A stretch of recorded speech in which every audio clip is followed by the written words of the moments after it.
Halo teman-teman semua, kembali lagi nih kita bahas lagi soal-soal yang berkaitan dengan P3K di tahun 2023 khususnya di P2 dan P3 untuk observasi, penilaian kompetensi dan kinerja. Nah, sebelum kita ke soal, saya akan menjawab dulu teman-teman. Pertanyaan yang kemarin sempat masuk di akun admin ya teman-teman, di akun Mintera.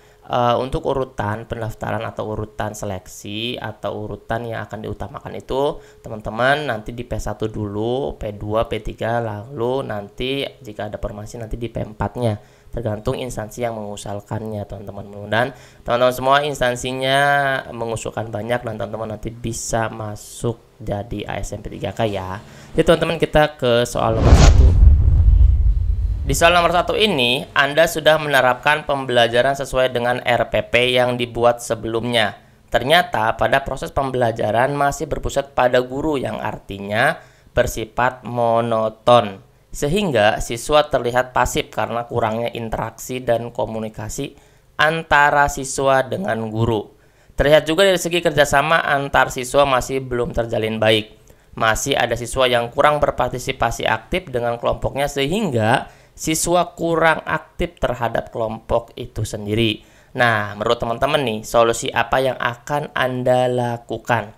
Apakah A. penerapan metode penugasan, atau B. penerapan pembelajaran kolaboratif, atau C. penerapan media pembelajaran audiovisual, D. penerapan bentuk evaluasi yang beragam. Teman-teman, kalau kita lihat dari soal ini berarti di sini masalahnya adalah kurang aktif ya. Kurang aktif pada saat dia pembelajaran di dalam kelompoknya. Nah, seperti itu kan teman-teman. Nih, kita akan coret dulu. Di sini, di dalam kelompok itu sendiri, di sininya monoton, tidak ada komunikasi karena tidak ada interaksi yang aktif. Nah, seperti itu bacanya teman-teman. Nah, kalau misalkan kita menerapkan metode penugasan ini tidak nyambung dengan clue yang udah ada atau konflik yang ada di soal, karena dia sudah memberikan kelompok, sudah membentuk kelompok sendiri.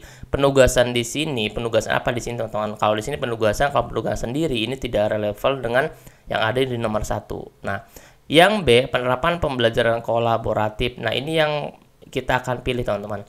Di dalam pembelajaran kolaboratif kita lihat merupakan sebuah proses di mana peserta didik pada berbagai tingkat kemampuan atau kinerjanya bekerja sama dalam kelompok kecil menuju tujuan bersama. Jadi kelompok kolaboratif ini, pembelajaran kolaboratif ini, teman-teman akan diberikan nuansa untuk bekerja sama. Entah nanti diberikan sebuah permasalahan atau nanti diberikan sebuah analisis yang sehingga analisis itu nanti disajikan oleh kelompok tersebut, bisa dipresentasikan oleh salah satu ketua atau keseluruhan anggotanya juga. Nah, di sini teman-teman clue-nya kalau misalkan ada permasalahan, kita tentukan mana yang membuat permasalahan itu bisa teratasi. Kalau dia kurang aktif, berikan metode atau pembelajaran yang membuat kelas itu bisa menjadi aktif kembali. Oke. Nah, kalau penerapan media pembelajaran di sini tidak ada clue tentang pembelajaran ya teman-teman, yang bosan kan teman-teman. Ini kan monotonnya gara-gara tidak ada interaksi dalam kelompok. Nah, kalau ini evaluasi kita nggak akan pilih karena bukan berkaitan dengan penilaian. Nah, begitu teman-teman, nanti kita lihat kalau tidak ada berkaitan kita delete aja. Oke teman-teman, kita lihat lagi di soal nomor 2 ya. Anda mengajarkan pembelajaran tematik di kelas 2 secara daring. Ternyata selama pembelajaran berlangsung, hasil belajar siswa mendapat nilai terbaik. Padahal ketika tatap muka nih, tidak daring, beberapa siswa menunjukkan ketidakmampuan dalam menulis maupun membaca secara lancar. Kemudian Anda berpikir untuk mengadakan PTK sebagai upaya untuk mengidentifikasi permasalahan pada pembelajaran yang dilakukan. Berikut ini pernyataan yang tepat alasan pelaksanaan P3K oleh Anda adalah yang mana? Pelaksanaan PTK, P3K. Alasan pelaksanaan penelitian tindakan kelas oleh Anda itu yang mana? Apakah A. Anda berupaya untuk melakukan perbaikan proses pembelajaran secara kolaboratif, B. Anda mengawali PTK dari masalah sehari-hari yang dialami, C. Anda melakukan PTK yang merupakan penelitian terbaik untuk perbaikan proses, D. Anda berupaya melakukan proses refleksi terhadap pembelajaran yang dilakukan sehingga dapat memperbaiki pada pembelajaran berikutnya. Sini kita lihat clue-nya teman-teman. Di sini kalau misalkan daring berarti dia bisa, kalau misalkan tatap muka berarti dia ada yang tidak lancar atau ketidakmampuan dalam membaca dan menulis. Kemudian berpikir mengadakan PTK, teman-teman adakan penelitian. Kalau misalnya teman-teman susah untuk menjawab soal, teman-teman dibacakan lalu dianalogikan atau diceritakan supaya teman-teman paham apa sih soal ini, mintanya apa. Nah seperti itu ya teman-teman. Nanti kalau teman-teman tes ketemu soal-soal yang susah, teman-teman dibaca lagi terus dianalogikan teman-teman. Kalau misalkan itu tuh namanya di ini teman-teman, diberikan sebuah cerita, alur cerita seperti itu. Nah di sini teman-teman upaya apa supaya dia nih teman-teman mengidentifikasi permasalahan di atas ini bisa dilaksanakan dengan baik. Ternyata teman-teman jawabannya adalah yang D, refleksi teman-teman. Kenapa bisa jadi refleksi? Refleksi pembelajaran itu merupakan pemberian umpan balik atau penilaian dari peserta didik terhadap guru setelah mengikuti serangkaian proses belajar mengajar dalam jangka waktu tertentu. Ini pernyataan alasan mengapa pelaksanaan PTK itu harus dilakukan. Harus kita direfleksikan. Kalau refleksi itu kan kita mengetahui teman-teman mana yang tidak bisa, mana yang bisa, kenapa tidak bisa. Nah itu adalah direfleksi. Refleksi ini kalau misalnya dalam PTK itu ada di poin keempat teman-teman. Pertama adalah perencanaan, kedua adalah pelaksanaan, ketiga adalah observasi, keempat adalah baru refleksi. Kita nggak mungkin merefleksi kalau kita nggak mau observasi terlebih dahulu. Nah observasi ini dari mana? Dari pelaksanaan. Pelaksanaan ini dilakukan setelah adanya perencanaan. Jadi adalah komprehensif seperti itu teman-teman. Oke. Nah teman-teman kita lanjut lagi di nomor 3. Anda akan memperbaiki cara komunikasi yang baik terhadap siswa, baik dalam pembelajaran atau di luar pembelajaran. Menurut Anda, cara yang tepat adalah yang mana? Apakah A. Meminta saran dari guru lain untuk mengatasi masalah komunikasi? B. Memperbaiki cara komunikasi dengan siswa secara bertahap? C. Meminta saran kepala sekolah untuk memperbaiki cara komunikasi? D. Melakukan pengamatan praktik baik yang dilakukan guru lain tentang suksesnya membangun interaksi. Nah teman-teman ini teman-teman dilihat lagi, ini soalnya mudah tapi opsinya semuanya benar ya. Tapi kita akan pilih dari jawaban paling tepat, dari jawaban yang tepat. Anda akan memperbaiki cara komunikasi, oke. Kepada siapa? Kepada siswa, baik di dalam maupun di luar. Menurut Anda caranya seperti apa? Apakah minta saran? Boleh saja teman-teman kita minta saran komunikasi yang lain. Tapi ada yang lebih baik lagi teman-teman. Ada yang lebih tepat guna. Kenapa? Kita bisa lihat pengalaman orang lain yang memang sudah berhasil dalam membangun interaksi atau membangun mencari jawaban dari masalah kelas tersebut. Di sini masalah kelasnya adalah tentang komunikasi. Berarti kita cari untuk suksesnya membangun interaksi. Jadi kita akan pilih jawabannya yang D teman-teman, melakukan pengamatan baik atau praktik baik. Praktik baik itu berbagi pengalaman terbaiknya yang diangkat dari masalah yang pernah atau yang sudah diselesaikan oleh guru tersebut. Jadi kita bisa lihat praktik baik dia, diamati caranya bagaimana, baru kita dilaksanakan.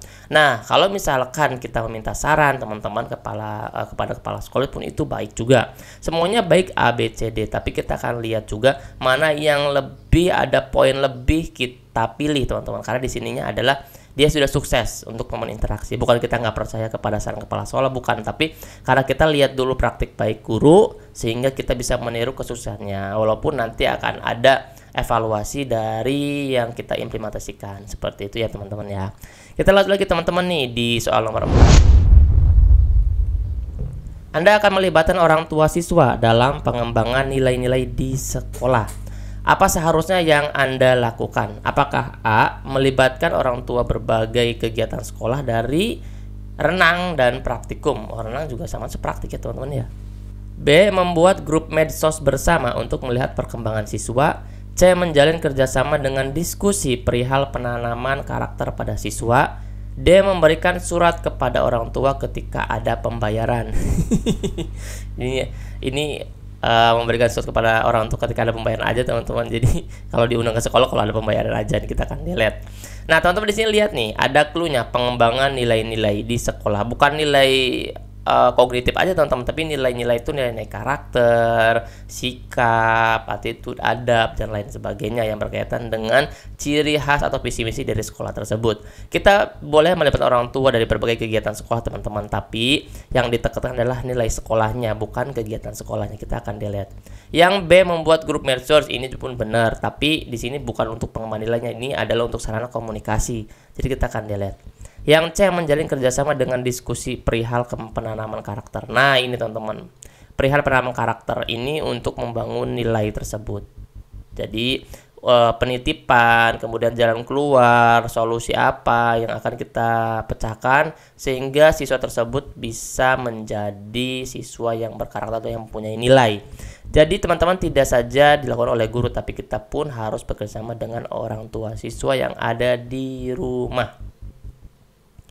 Clue tersebut ada pada pengembangan nilai sekolah yang berkaitan dengan penanaman karakter pada siswa untuk diperhatikan oleh orang tua siswa ketika berada di dalam rumah dan pengamalan di lingkungan sekitarnya. Seperti itu ya teman-teman ya. Kita lihat ini teman-teman di soal nomor 5. Ketika mengajar, Anda menggunakan media yang menarik sehingga siswa dapat mengerti materi yang Anda sampaikan. Tidak hanya media yang Anda gunakan, akan tetapi penilaian dengan cermat dan teliti, serta selalu bersemangat saat Anda berada di kelas. Alhasil, siswa berantusias untuk belajar apa hal yang bisa dipetik dari kejadian di atas, teman-teman semua. Di sini berarti cerminan guru yang ditonjolkan dalam pembelajaran. Jadi guru tersebut bisa membuat atau mengambil media yang menarik, memilih media yang menarik. Kemudian dia juga cermat dan teliti dalam segi penilaian. Tidak hanya cermat, dia juga bersemangat saat mengajar di dalam kelasnya. Berarti ini adalah cerminan guru tersebut dari profesional, pedagogik, dan kepribadian serta sosial pun dilakukan. Jadi 4 kompetensi guru ini lengkap dia lakukan di kelas oleh guru tersebut atau oleh Anda.